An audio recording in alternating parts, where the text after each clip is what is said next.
Hey everyone, in this video I'm going to be talking about how I started investing in property and how I progressed through my own portfolio and where I'm sitting right now in my own portfolio. So if if you're interested in my personal sort of journey and you've been following me for a while, this video is going to be a little bit personal.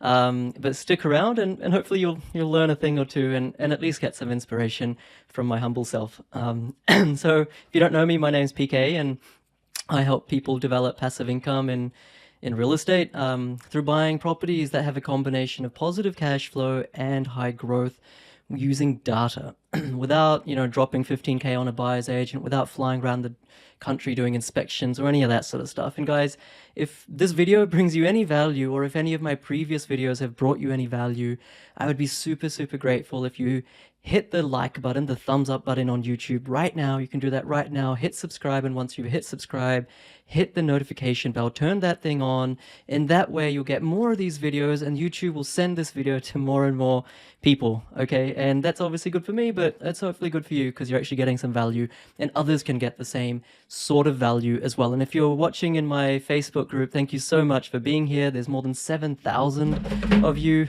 My phone just fell over. There's more than 7,000 of you clients and investors. I'm very grateful that you're part of my community. And if you are watching in my Facebook group, hit the like button, hit the love button, tag someone who may benefit from this video. And if you're not part of my Facebook group, you can join now. I'll leave the link below. So let's get into it. So many of you, you asked me on calls and you asked me in the comment section and you asked me in my Facebook community. You're like, well, PK, how did you do it? And the second thing you asked me is, like, you look pretty young. Like, can we really believe that you actually did it? Because, you don't have any gray hairs or anything. So in this video, I'll take you through how I started, when I started, what we did, how I got into it, and share some lessons as well. And I'll also reveal to you my age, and not that that's terribly exciting. All right, so let's get going. So the first thing is I basically got started with my my wife, my girlfriend at the time.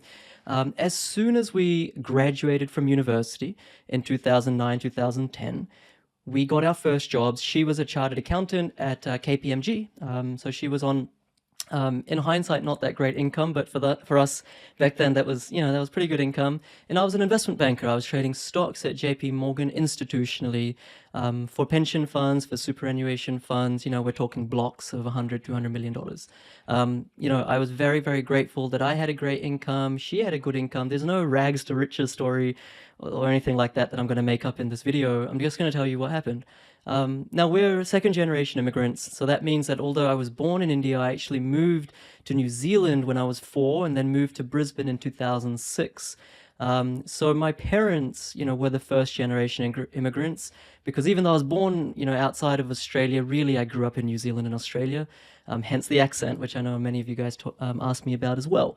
So, my parents really did the hard work and, all my gratitude to my parents, because if you're an immigrant, whether you're from India or China or Korea or New Zealand or anywhere else, you know how hard it is to be an immigrant going into a new country.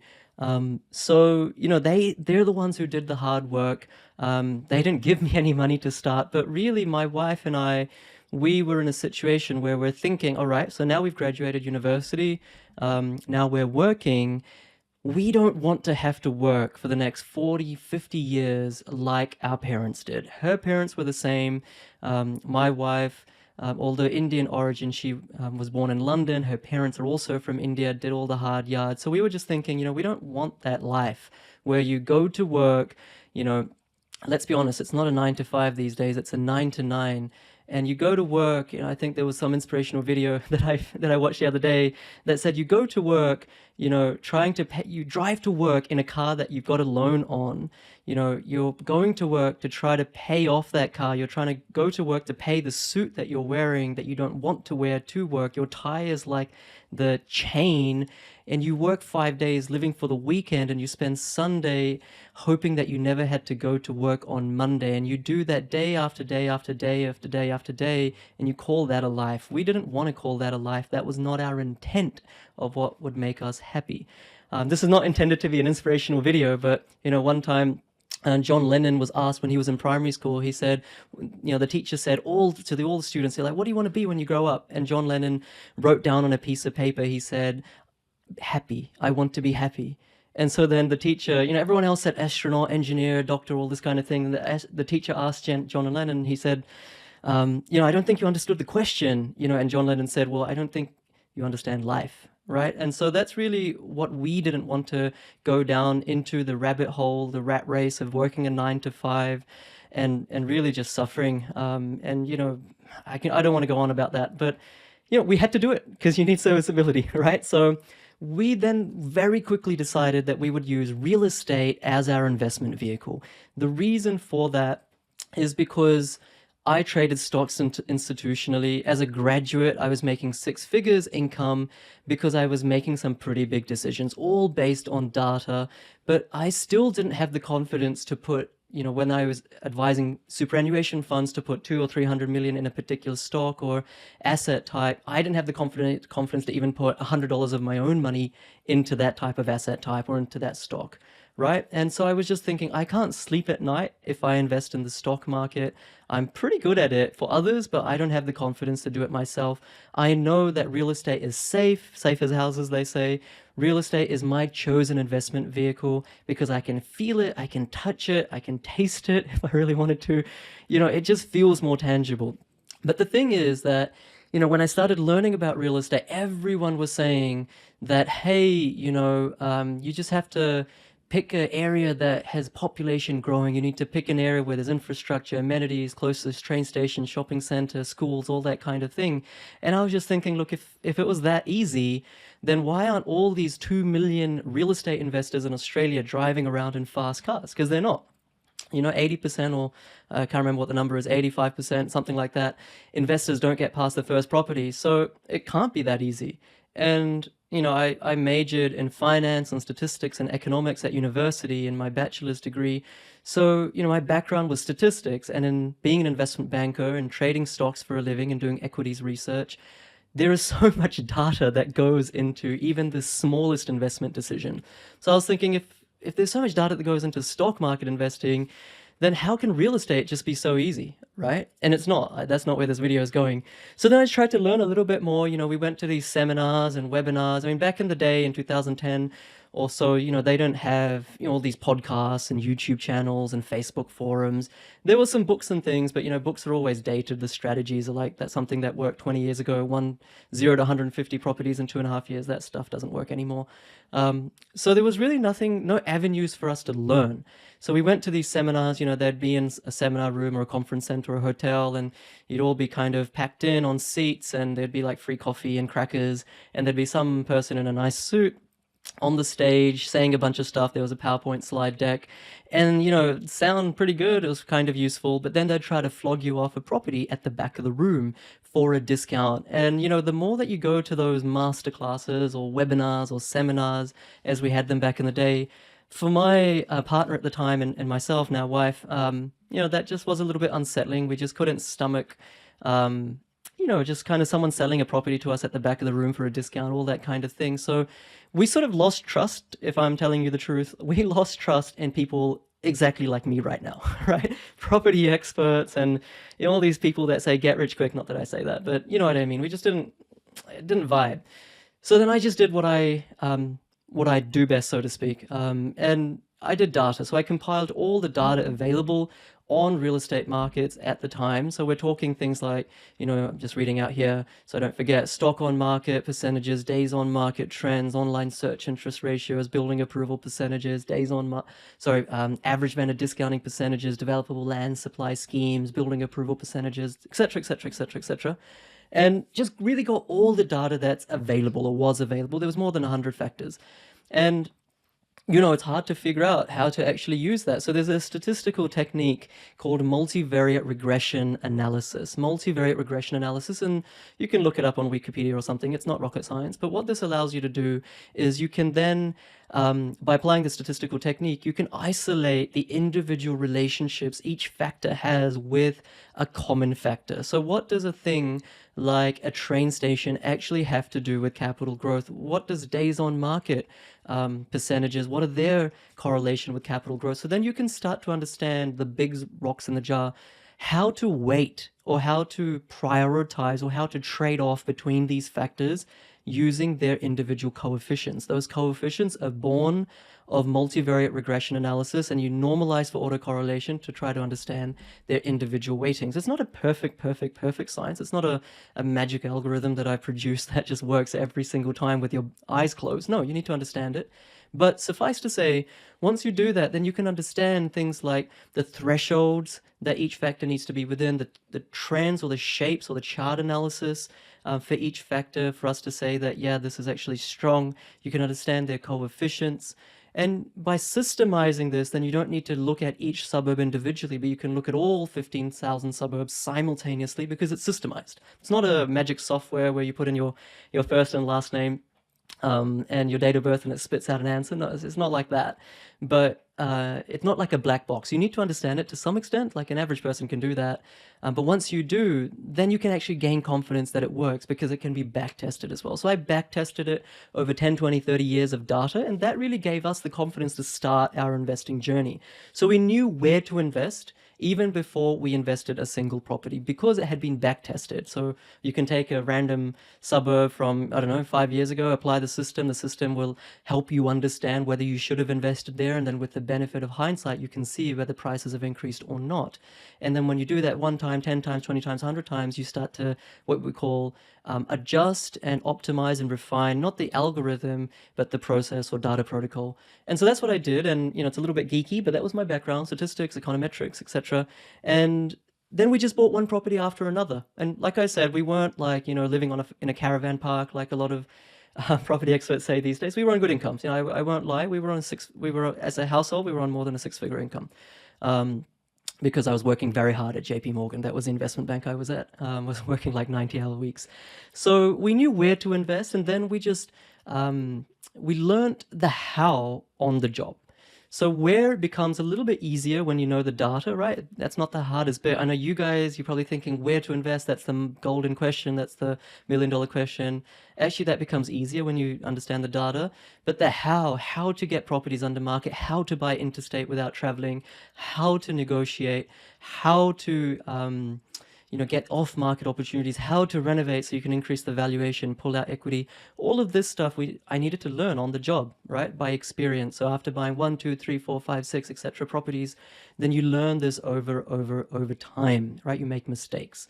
So then about 5 years ago or so, I was still working, at that time. Now I was working at Deloitte as a management consultant in London and Europe and the Middle East and back here in Australia while still investing in property. And I didn't have a social media presence back then, like on YouTube or Facebook or anything. You can see from my social media, it's all pretty recent. But, as much as you don't try to show off on social media, which is the opposite of what I do now, to some extent, family and friends, they see. They see what you're doing. They see that you're having success. And so then they just started asking for help. And I'd done it for myself. We'd built up, hundreds of thousands of dollars of equity, actually millions of dollars and passive income, etc. But I didn't really have the confidence to help others yet. So I was doing it for free, completely free of cost, just to family and friends. And then the thing is, then they started getting some results. And that's really what gave me the confidence to say, yeah, look, actually, I can do this. Like, actually, this thing does work. It's not just for me, much like when I was trading stocks for superannuation funds. Actually, yeah, this works for others and for me as well. So similarly, about 5 years ago when I started helping others, it wasn't a business yet. They started getting results. They started accumulating properties. Actually, fast forward right now, and my mother is retiring next month, which I'm super grateful for and passionate about and happy to be a part of because she was a machinist or sewing machinist for basically all her life as she was paying my way through, high school and all that kind of thing. First generation immigrant. She's retiring. She's not 60 or anything like that. And I'm grateful that because of what we've done, my wife and I, we can actually allow her to retire in her early 50s. So, family and friends started having some success, and that's when it kind of clicked that actually, this can be one of my businesses. So I created it as a business. and just started helping people. I was still working at the time. Now I was a head of strategy at Virgin Australia. This was before Virgin Australia went into administration, no relation to there, but I was there for 4.5 years as the head of strategy. Great company. And continue to buy property, continue to help others. The business was on the side, so I was taking clients, helping them, and now fast forward, let's say 5 years, I've had about 450 clients, and yeah, this is my main thing. And when I say main thing, I kind of spend half a day up till about midday with my son. We go to kindy-roo, we go to swimming lessons, we go to Little Kickers. He's 2.5. We go to, just this morning, we went to art class and then kinder music. Like, we go to gymnastics, all these different things. And then from about 12 to 5, I help my clients. That's what I do. I also do commercial development, more passively on the side as well with my business partners and team. But yeah, like if we fast forward, and this isn't really meant to be like me putting on a big head and trying to tell you all that I'm huge or whatever. But it's just really just to inspire, because so many of you ask me, how did you start? How did you achieve all that you've achieved? And to be honest with you, there are probably hundreds of property investors in Australia that are more successful than me. This isn't a competition, right? There's no, first place in life. You're only competing with yourself. You only should compare yourself to who you used to be a day ago, a month ago, a year ago, or 10 years ago. Never compare yourself to others. So there's plenty of other property experts that are more successful than me. There are probably other non-experts, just average normal people that have done property investing that are more successful than me. But as I stand right now, you guys asked me, so I'm telling you the answer. I'm 31 years of age, so a lot of you ask me, you're pretty young, like, did you really achieve this? Yeah, I did. I'm 31 years of age. Passive income is 120K per annum. Active income is well over 7 figures from the commercial development side of what I do as well. And once again, I really don't, I'm saying this from point of humility. I'm not, actually, we come into this world with nothing, and we leave this world with nothing. So we can't really claim anything to be ours, but I'm sharing you this story to really inspire you, right? And you can kind of make of it what you like. A lot of people will sort of think that, oh, look, he's showing off and things, but that's really not my intention. You asked me the question. There's literally hundreds of you that DM me on Facebook, in the comment section, in YouTube, on Facebook, in the community group I have, asking me questions on the calls, potential clients on the strategy calls. So I just thought I'd cover it off here. So we have, 9 residential properties and more commercial projects on top, commercial buy and hold as well. My next video I'll do is whether you should buy residential versus commercial. So if you want that video, just tell me, leave a yes in the comments below, but maybe that will be my next video. The previous video I did, if you haven't checked it out yet, is the 10 facts you need to know to make the most of the current housing boom. So if you haven't watched that, go watch that. But really, that's been my story. It's not a rags to riches. It's not really a remarkable story. We hustled very hard. I remember, even though I was on a 6-figure passive income coming out of university, I wouldn't buy things like a Magnum, or I wouldn't buy things like just simple luxuries like ice cream or things. Every last dollar went to the next deposit, right? That was my thinking. That was my modus operandi, so to speak. So anyone who tells you that you're an overnight success in any field of life, doesn't really know what success is. It's hard, it's not easy, but it's well worth it. And now I get to spend half my days with my son, the remaining half the days helping my amazing clients. And if you're a client, I'm really grateful that you've chosen to work with me, and I'm always grateful to be able to help you. And these are the single most biggest decisions of your life: where to invest in property, what to buy. Even if you're buying to live in, this is the biggest thing you'll buy. So it's kind of very humbling that people trust me with that kind of decision-making power or expertise.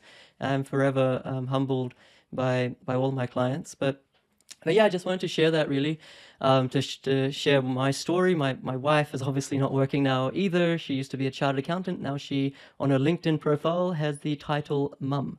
And that's really something that makes me super proud as well. So yeah, that's basically the story. My LVR's at 22%. Whether that'll go up or down in the future is dependent on my risk appetite. But I'm always buying property, mostly the commercial side of things these days. But I always suggest you start with residential. But we'll cover that off in the next video as well. So yeah, look, I won't ramble on. That's the story of my humble self. There's plenty of buyers agents, I'm sure, who are more successful than me. Plenty of property investment company founders that are more successful than me. Really, success is, it's like beauty is in the eye of the beholder. So is success. I feel very grateful not to have to put on a suit and tie, even though I loved working at JP Morgan, not the hours, but the skills and the exposure to CEOs and things. I loved working at Deloitte as a management consultant. I loved working at Virgin Australia. But really what I love most is spending time with my son, is spending time with my wife, having my wife not have to work, and really, really not having any financial stress. God willing, everything can change in an instance. Our life is like, it's like, I oftentimes say this in our meditation center, that our life is like a little drop of water on the edge of a leaf in an ancient tree in a large forest. That drop of water can fall at any moment, right? It just needs a bit of friction. It needs a bit of, just a little bit of movement in the wind for that drop to fall down high, 100 meters in that leaf to the forest floor.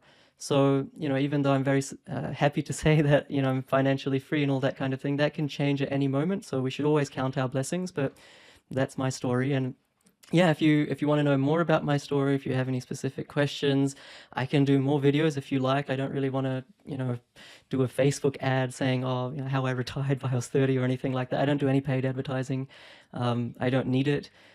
So yeah, if you do want more videos like this or any videos, or if you find value in my videos, hit the thumbs up button on YouTube, hit subscribe, hit the notification bell, tag someone who might be interested in this. Once again, I'm just a very small, insignificant person in the scheme of things, but hopefully my story, my journey serves to inspire you, serves to educate you in what's possible, and serves you to just take that next step. When we have a really large, hairy, ambitious goal, something like becoming financially independent, it can be very daunting, like standing at the edge of a mountain. That mountain is huge. But when you break that goal into small steps, it becomes more manageable, it becomes more palatable, and becomes more achievable. So hopefully this video has served to inspire you to say, yeah, I am going to take that next step. I don't really care who you do it with, whether you do it with me or you do it yourself. And I actually encourage you to try to do it yourself first, or you do it with a property investment company or buyer's agent or just family and friends. The bottom line is just do it, right? Just do it, because it's amazing. All right, guys. Well, my name's PK, and yeah, I'll leave a link below to the Property Investment Accelerator. But if that's not for you, that's cool as well. Peace.